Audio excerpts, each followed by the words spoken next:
I'm Eric Casper, and I'm an assistant professor of political science, and it's the Department of Political Science, and the course is PULS 338, which is judicial politics. The course is designed first and foremost to give students some familiarity with the judicial system and to give them a little bit more in terms of the details and with what students are going to tend to know when they come in. And so giving them an understanding of the differences between federal courts and state courts, giving them an understanding of the differences between civil cases and criminal cases and all the different types of civil and criminal cases that are out there. And then giving them an understanding of the differences between appellate courts and trial courts, for instance. And so we'll work through the different types of courts that exist in the United States and give them a little bit of an understanding of, for comparative sake, the court systems in other countries that are different from ours. But we are focused primarily on the U.S. court system. And then we'll talk about different actors in the court system, judges and lawyers and litigants and so on. And then we'll talk about the role of the media and of interest groups in, both influencing what people think about the justice system, as well as how what goes on in the justice system can influence the media and interest groups. And then we'll walk through kind of with both criminal cases and civil cases from start to end and how that process works. And we spend some time at the end of the semester then talking about appellate courts, particularly the U.S. Supreme Court, and about how it operates as kind of the biggest and or at least the most prominently known and in many respects the most powerful court in the country. As we're in the final day of talking about federal courts. One of them is with respect to enemy combatants, and this is something that has come up with respect to the war on terrorism.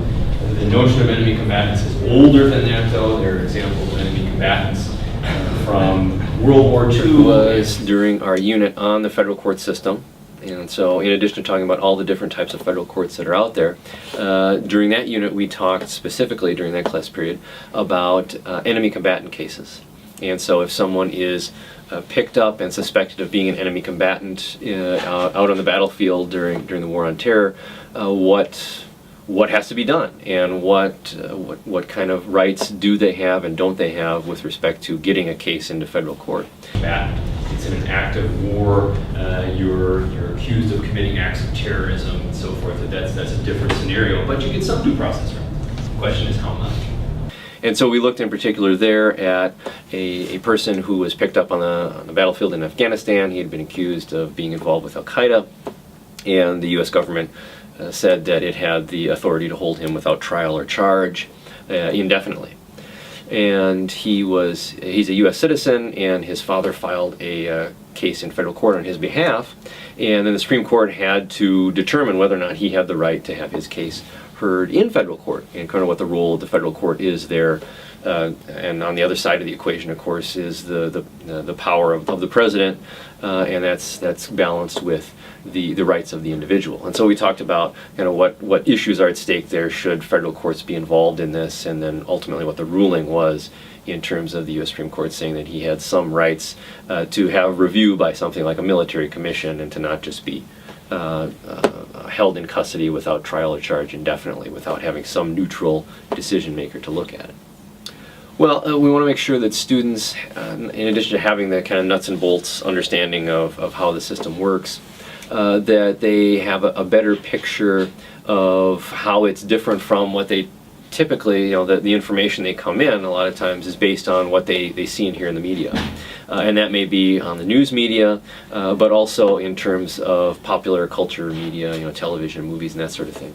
And so a lot of what we also do in the course is to talk about when the media reports on the way court decisions are handed down, what they get right and what they tend to get wrong, or what popular perceptions are about the court system from movies and television shows, and how a lot of times they get things wrong, and what the common things are that they're to get wrong. And so a lot of the course focuses on that in terms of what we do in class, as well as what the assignments are out of class, including the requirement that before the semester is over, the students have to go to the courthouse and have to observe a court proceeding, and then in a paper be be able to report back what it was they observed, and what surprised them, what they thought was interesting, and how it related to some of the things that we talked about in class.